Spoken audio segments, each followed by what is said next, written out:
When you're 18, go lift up the 15-year-old. Yeah. When you're 58, go lift up the 38-year-old. Yeah. When you're 58, go find the 70-year-old that's just killing life harder than you're killing it, and go get inspired. Yeah.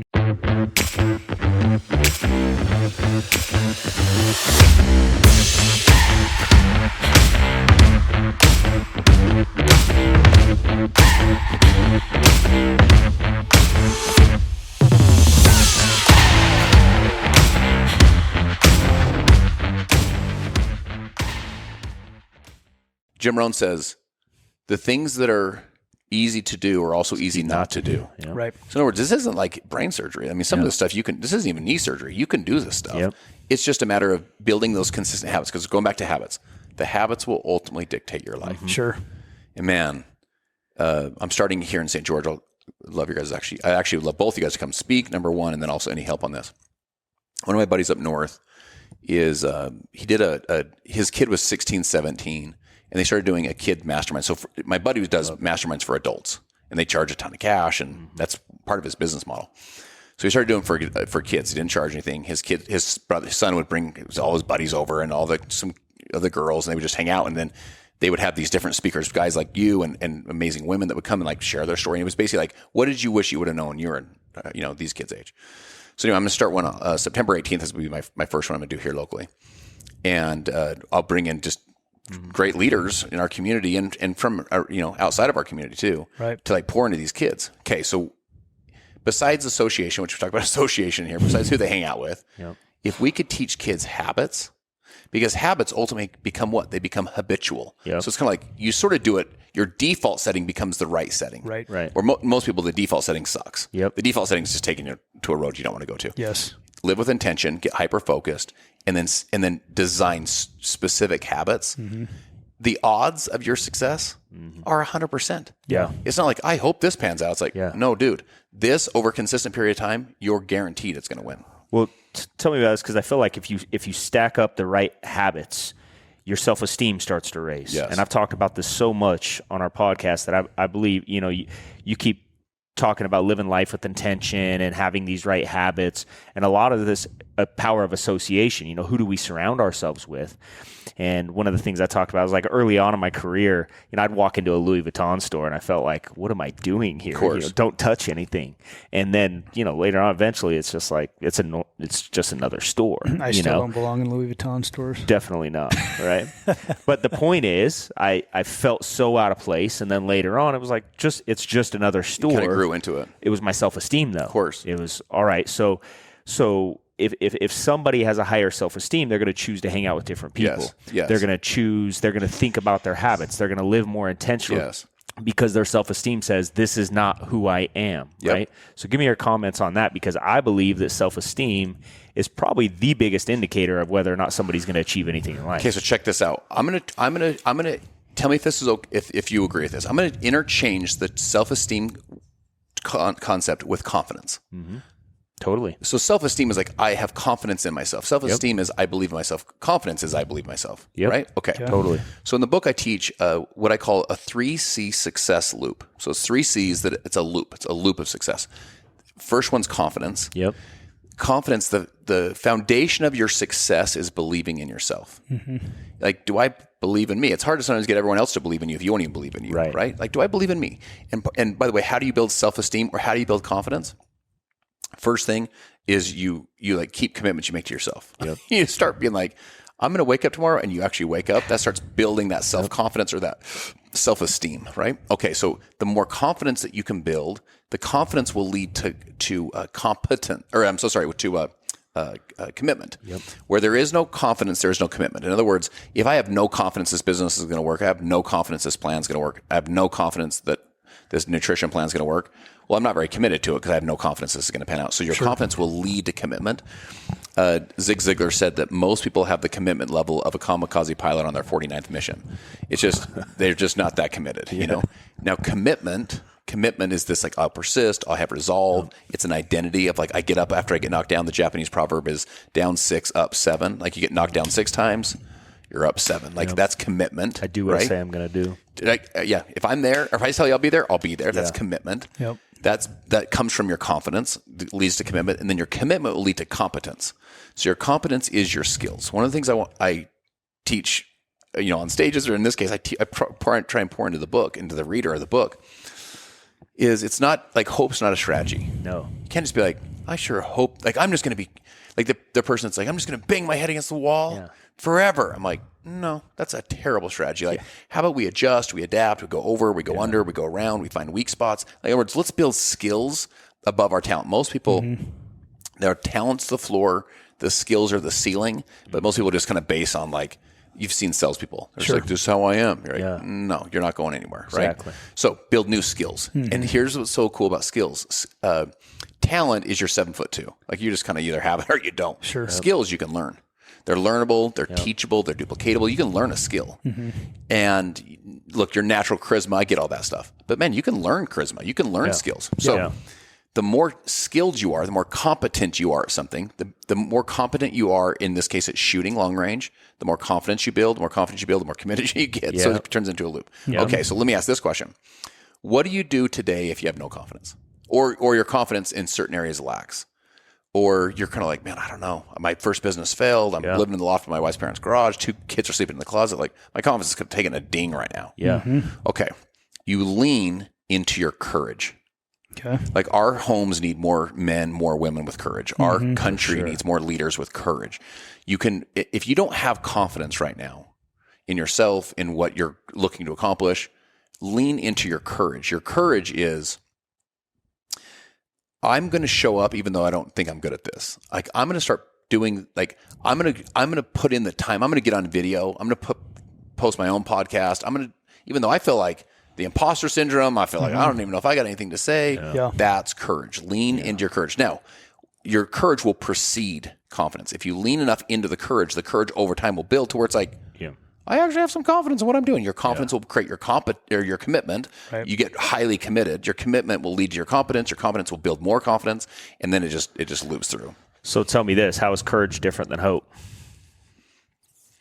I don't know. They might be real similar. I mean, hope to me, I'll give you my take on that. Let me say this: so we're going through a really tough time in the economy right now. So we have the highest inflation we've had in 40 years.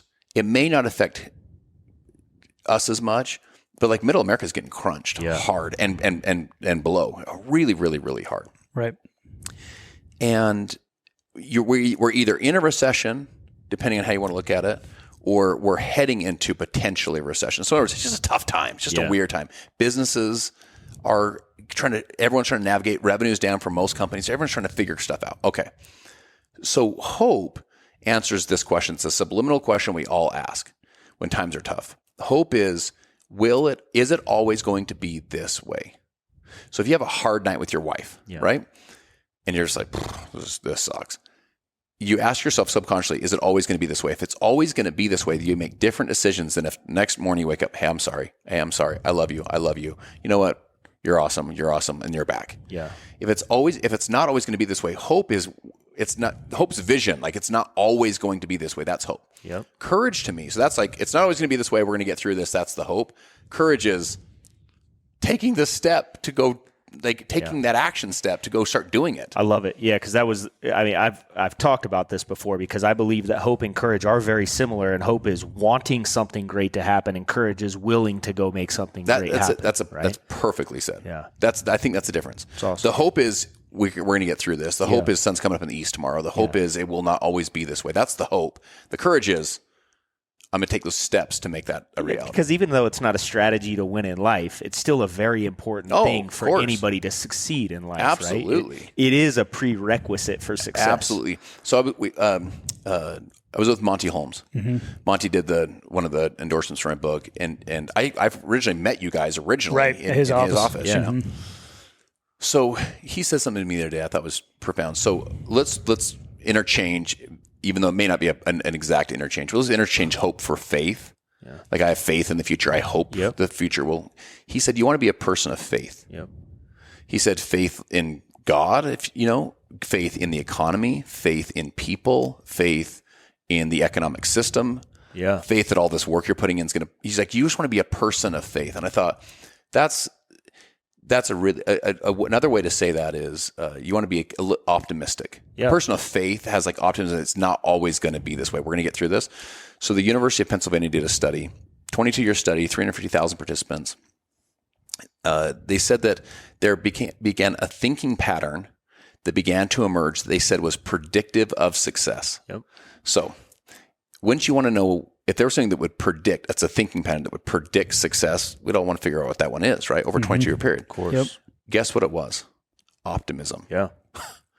These people, like they looked at them, they're like, it was optimism. Now check this out. There's two characteristics that the researchers said, and I think it's just so interesting the way they worded the first one. The first one, they said that these people had an unrealistic expectation that they were going to be successful. Yep. Yeah. So my guess is, I'm pontificating for a minute, but my guess is you have this academic researcher that's studying you guys back, 20 something years ago. And they're, and you're like, I'm going to be successful. I'm going to make this happen. And they're like, that is so unrealistic. 22 years For old. sure. I'm 16. Yeah. They're probably like, the odds of this are so low. That's what they would, from their vantage point, that feels very unrealistic, right? Cool. From your vantage point, you're like, my success is guaranteed because I'm like doing all these success principles I'm going to go follow, right? Yeah. Yep. And you were right, they were wrong. So they had an unrealistic expectation they're going to be successful. That was characteristic number one. Number two is they would try new things until they succeeded. Yep. So it's kind of a persistence thing, but it's really that old Agostino quote of I will persist until I succeed. The word until can guarantee your success. Yeah, because it's just a perspective, right? If you're looking for something to be right or looking for a way, it's, you're going to find it. If you're looking for something to be wrong or what, you're going to find that as well. So it's really just a choice of, what is your perspective? Well, you hear all the time. Faith is an action word, right? Yeah. So faith, courage, hope, whatever. Yep. If you really have faith, if you really have courage, then you are acting as if you have it, right? Yes. Otherwise, I would argue you don't really have faith. Yes. So that the be for me, this be the one, the be for me is be that one today, meaning act as if you're that one. Yeah. So I'll share a great act as if story. So this is different than fake it till you make it, or is it kind of the same? no, fake. I don't like it either. I don't like the term fake it. Well, the difference between fake it until you make it versus be the one, or what was the other? Yeah, act as if. Yeah, act as if is if it would be the whole philosophy of like, all right, if I'm a Christian and I believe that I was created in the image of God, that I should act as if I'm standing next to my Creator, right? That is the goal. Now we all mess up, but that is the goal. That's totally different than faking it. Agreed. Oh, okay. So check this out. If I want to lose 10 pounds, what do I do?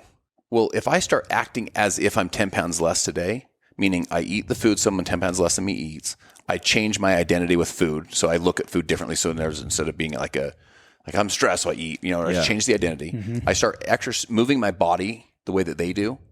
What will happen if I do that with the consistency? You're going to lose 10. You'll walk into 10 pounds. Yeah. So you're acting as if you're 10 pounds less today. I don't feel like I'm faking anything. I'm literally doing the behavior of someone 10 pounds less than me. If I want to save money in my bank account, if I shift the way I look at money, my associations with it, if I start saving an X amount of percentage, based on I'm modeling a model that would get you there. I start to increase my income and so on. What are the odds I'm going to hit my bank account goal? You're acting as if you're that person today. Right. There's a great story of a young man. He's a junior year, born in Wichita, Kansas, single mom, flunking out of school, flunking out of his life, hanging out with the wrong kids. Junior year, he promises his mom will take the SAT test. And he goes and takes it. And the SAT test, if you remember, has two sides, like basically a math side and a language comprehension side. So each side is 800 points each, which is 1,600 points total. Now, the kid goes and takes the test, buzzes through it, gets his results back, and he's completely stunned. He scores a 1480 out of 1,600, which means the kid's a genius. Yeah. So he's flunking out of his life, and he takes this back to his mom. He goes, "Mom, check this out." And his mom says, she looks at it, and she says what our moms would have said to us. She goes, "Baby, did you cheat?" "Mom, I did not cheat. I promise. This is real. I just did the bubbles in the Scantron. I don't know." So his mom goes, "Man, my son's a genius." So he realizes, hey, if I'm a genius, he kind of updates his identity. If I'm a genius, I should stop hanging. I should go to class. When he goes to class, he changes his behavior and stops hanging out with the bad kids. So his teachers in high school are like, "Franklin, we had it wrong. You're a pretty smart kid. graduates high school, graduates from junior college, goes to Wichita State, graduates, goes to Ivy Leagues, graduates with honors, ultimately gets in the magazine industry, becomes a multi-millionaire, becomes one of the most successful entrepreneurs in the history of America in the magazine industry. Check this out. 13 years, you said that's the end of the story. Good for him. Updated his identity, shifted his behaviors, and realized he was a 1480. No, it's not the end of the story. 13 years later, he gets a letter in the mail from Princeton, New Jersey. And it says, Mr. Franklin, Mr. Pierce, we periodically review the test-taking policies and test-taking procedures of our people with the test. He said, the year that you took the test, you were one of 13 students that was accidentally sent the wrong test score. You didn't score, we regret to inform you, you didn't score a 1480. You scored a 740. Wow. So he said, my whole life, people would tell me, man, your life changed when you got that 1480 test score. He said, no, my whole life changed when I started acting. Yeah. Like Perception changed. Yes. And everything else changed. Well, and I think that too. It's like the difference between act as if or fake it until you make it is like one is internal. One is, I believe this. I'm going to do something different. I'm going to change my actions if I act as if. And then fake it till you make it is like this image outwardly based thing. I'm going to try to be somebody I'm not. You know, and they're two totally different things. And I think a lot of times people create these, you know, perspectives that, hey, if I do this or if I look a certain way, I'll be successful. No, it has nothing to do with how you look. It has everything to do with how you act. Right? Yeah, I think it's important to identify that because you hear that a lot, right? You hear that a lot with people in starting their own businesses. I'm going to fake it till I make it, right? And they've got to be able to have the ability to go, okay, no, I don't need to go buy a brand new car to fake it till I make it. That's not what we mean, right? It's you start to develop the habits and the things that are going to create the person that you are. Well, all these things, right? You change your skill set, you increase your belief, you create better habits. The car is automatic if that's really what you want. Yep. You know, but the car isn't going to make you better at skills. Right. You know, a bigger house isn't going to make you have, you know, it's not going to make you a better leader. It's not going to increase anything in your life just because you bought a bigger house. But if you increase your skills, you become a bigger person, you become a better leader, you do all these things we've been talking about here today, house, cars, life, that's a byproduct of all the stuff we're talking about in the book. So. Yeah. So let me hit you guys with this. When I think back to my journey, because I want to see if this is paralleled with yours. I think one of the things that happened, I was doing all the success principles, I was doing all of the I was doing all the grind. I was building the new skills, all that stuff. The associations were so powerful. And what I teach in the book is what I call the rule of 33. So the rule of 33, because we hear a lot about like surround yourself with the top 5 people you surround yourself with, it'd be who you'll become. Cool. And so you almost want to get 5 rich friends or 5, successful people, like so you can hang out with them because you'll be like them. Which again, if you could, it'd be freaking awesome, right? Yeah. If you could hang out with 5 amazing people all the time. Yeah. I don't think it's very practical when you're 18 years old or 22 years old and you're just out there grinding, like to hang out with these 5 amazing people or whatever it is. A lot of people don't get to hang out. Like I get to come hang out with you guys. Like they don't, they get to hang out with people that pull them up. So rule of 33 for me says this: spend 33% of your time intentionally, proactively with people that are further than you. And by the way, you can spend time in books, you can spend time in podcasts, you can spend time at events. I had people that were some of my biggest mentors, like change my philosophies on life. I've never even met them through an audio. I've never even met them, in audios, or back in the day we'd have CDs and stuff. Now it's cassette podcasts. tapes, dude. Yeah. I had cassette tapes. He's so old, he was listening. I get it. 8 tracks. I wore them out, man. I get it. So we can now pour this stuff in through podcasts. You can pour this stuff in through Audible or through books. Yep. So that's number 1. Surround yourself with proactively, intentionally people that are further down the game than you. Yep. If you're looking to get in shape, find people that are in better shape than you. If you're looking to make cash, build businesses, find people that have done the game. Yep. If you're looking to invest, figure out people, there's people, there's so much Whatever resource, area of life, right? find someone. Okay. That's 33% of your time. The other 33 is people that are basically at your level. Because you guys know how it is. It's there's still a lot of masterminding that you can do when we're like, yo, you're making $100,000, I'm making $100,000. Let's go. How do we get to 200? Right. And like you have a kid, I have a kid. Like, you're at a similar spot. You have similar challenges. Someone above you doesn't have those same challenges anymore. Right. So you can talk through like what Almost are you that facing? Seabiscuit approach, right? Seabiscuit Totally. would get back to his rival. And That's right. And then the last 33 is people below you. That's this kid's mastermind. Yeah. Like the kid mastermind would be for people like you to go pour into to kids that are in this case behind you on the journey, right? where they're now getting their 33 of the people above them. Yep. But you're taking time to mentor, to coach, to lead, to inspire. We gain so much not from learning, we gain so much from teaching sometimes. Sometimes like the teacher's the one that walks away like, man, that was lesson was for me. You know, I'm the one that really learned. And so, and plus it's also that pay it forward. So it's not just the goodwill part of it, which that we should do it for those reasons too. But there's an actual practical, like, that's how you get better. Yes. Is by the next generation. Yes. So there was 3 levels of learning. One is by observing and reading and all that. The next one is by doing. That's level 2. And then the top level 3 is by teaching. Teaching. Right? When you teach is when you learn, when you got it down. You've mastered it when you can teach it. And if you can teach them to teach, that's right. Even another level. Yeah, very few people learn to teach. That most people just learn to consume or get, create a skill rather than always thinking about how can I teach this skill. So anytime you're trying to develop leaders, you got to I would always be reminding people, listen, as I'm teaching you this, be learning it to teach it. That's right. Don't learn it to just do it. Don't learn it to just, consume it. Yeah, it was like one of the things I would do coming up in Brandon's office is I would have a notebook and I would open it up, and on one side of the page, I would literally be writing what the atmosphere was like. So what time did the music start? How did the meeting work? What time? How many people were here? All the stuff, so I could recreate this environment. And then what did I get from the environment? What did I need to change me? And then what could I take that to change someone else? Love that. Right? Love that. Yeah, I think that. Yeah, I mean, it's. Change is an interesting thing, and if we can learn to change ourselves, we can learn to help change others. And I think there is a lot of scientific proof that when we pour into others, whether it's volunteering in our community, volunteering to pour back into others, that because we all had it happen to us, someone helped mentor us, right? And there is scientific fact that you're going to have a longer life by giving back because you're going to feel good. I think it naturally fires us up because it happened to us. We remember, someone did this for me. I can do that for them. It kind of renews. It gives you a renewed sense of energy and current, but it also is a fact that it's going to make us live longer lives. We're going to be happier. So I like that third and a third or 33 principle. I think it's a great thing for people to live by. Yeah, that's a way to think about it, regardless of where you're at, kind of on the hill, right? Yeah. You're on your own hike. Some are above you, some are kind of where you're at, some are below. Mm-hmm. So when you're 18, go lift up the 15-year-old. Yeah. When you're 58, go lift up the 38-year-old. Yeah. Mm-hmm. When you're 58, go find the 70-year-old that's just killing life harder than you're killing it, and go get inspired. Yeah. Mm-hmm. And then also hang out with your own crew and pour into them and have them pour into you and kind of keep you stable and strong. Yeah. That's awesome. Well, it's pretty amazing. You wrote this book, and I'm just looking at some things here. We haven't had a chance to read it yet because these aren't out yet. Yeah, they're not out yet. We just got it today. So you just brought these to us. I know it's going to be good already. I'm excited to read it. But Justin, I mean, it's pretty cool. You've got the forward by John Maxwell. That's not a big deal at all. Yeah. That's pretty awesome. Yeah, it was an honor. That is really cool. And then who is Clay? So check this out. I read a book.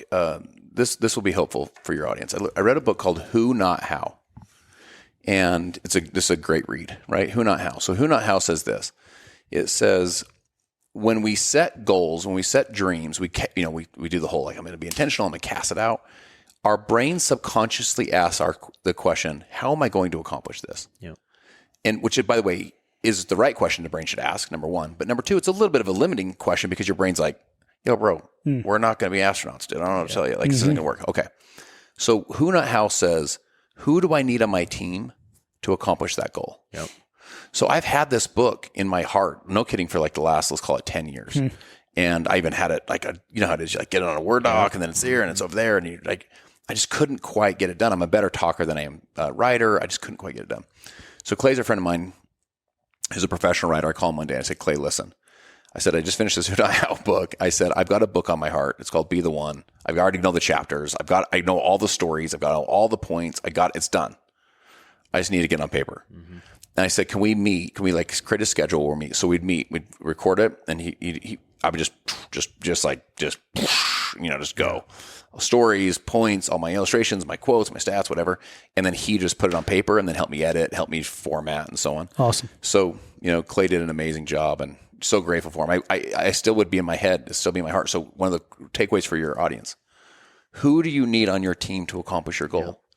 So Shaq didn't win without Kobe, and Kobe didn't win without Pau Gasol. Like, we all need the who's. Yeah.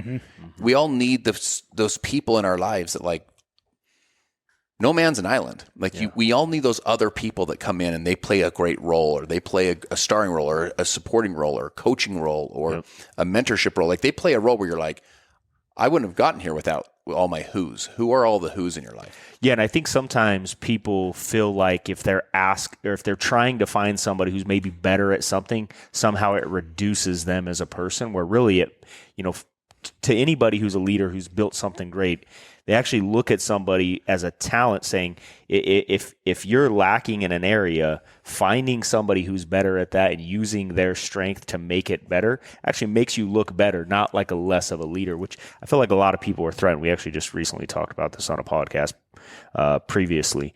But I think it's a huge thing for people to know, is that you don't always have to be the man, so to speak, and be great in all areas. There actually is a lot of respect and admiration given by people who have done great things by having the talent, the skill set, and the, I guess, humility to find people and add them to your team that are better at you. In the book I teach, this is under this like concept of how to get hyper focused. It's like, how do you get more done in less time? How do you get more productive? And I teach about finding what I call your 5x5 formula. 5x5 is your 5 top strategic priorities. Yeah.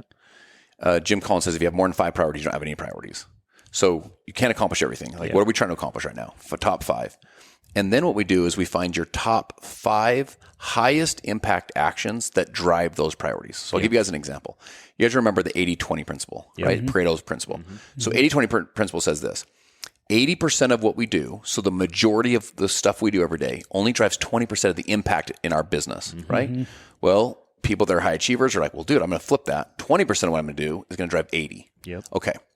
I thought to myself, if 20 drives 80, then 10 drives 90.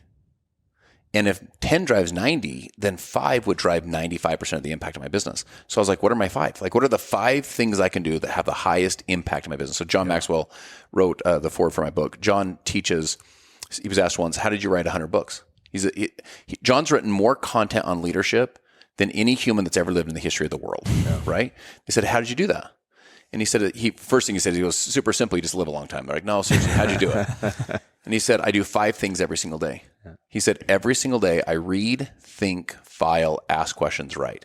So reading, we all know what that is. Thinking, we know what that is. Filing means he'll find quotes, stats, stories, illustrations, and he'll like note them and file them away so we can use them later, right? He can pull that and illustrate points.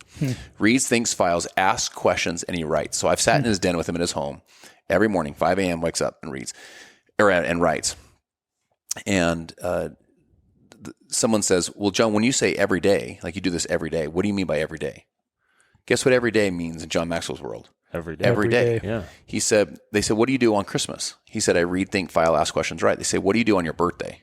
He said, I read, think, file, ask questions. They said, what do you do if you have acid indigestion because you ate something, some rough Mexican last night? I read, think, file, ask questions, write.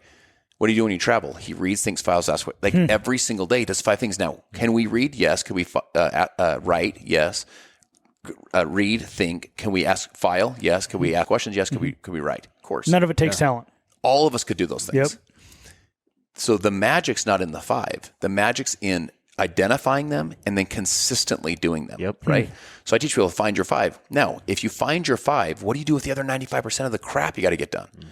What you do is you build teams and systems, is what we just talked about. You build teams, you find your who's that can help you get it done. And Jeff, to your point, in most areas, hopefully, the people are better than you at those things. Yes. They're way better than you. And I've gotten like to a point where I'm like, not only do I have no ego that you're better than me, I want you to be better than me. I hired you because you're better than me. I associate with you because you're. When we went out shooting, I mean, I was like a novice. I mean, particularly compared to him, I'm like a novice of novice of novice. This is the room I want to be in. Yeah. I don't want to be the expert. I want to be the one that's like learning every single thing he's doing, like how he holds his left hand, I want to know all that stuff because you're around an expert. Yeah. That's the room I want to be in. Yeah. You want to be, they talked about being the dumbest one in the room. The point is surrounding yourself with people that know those games way better than you know that game. Amen. Yeah, that's awesome. I think that's such a great point for people en route to success. Because for some reason, and we have this tendency to let our ego get in the way. Of course. Versus reminding telling you, ourselves my to be secret is just finding as many people that are better, smarter, more talented than me to run everything that I can possibly help them run to enhance my life. And that's my secret sauce, man. So we people hear, I think we hear humility. stuff like that and we think it's false humility. My friends, listening to this, that's not false humility. That's strategy, dude. Yes. That is really good strategy to find the things you're great at. Do those, find your 5, focus on those. Remember, you guys remember going to the fair when we were little kids? They had those mallets, and you'd be like, bing, like this, and you would hit it, and it, like the little metal thing would like ding and ring the bell. Yep.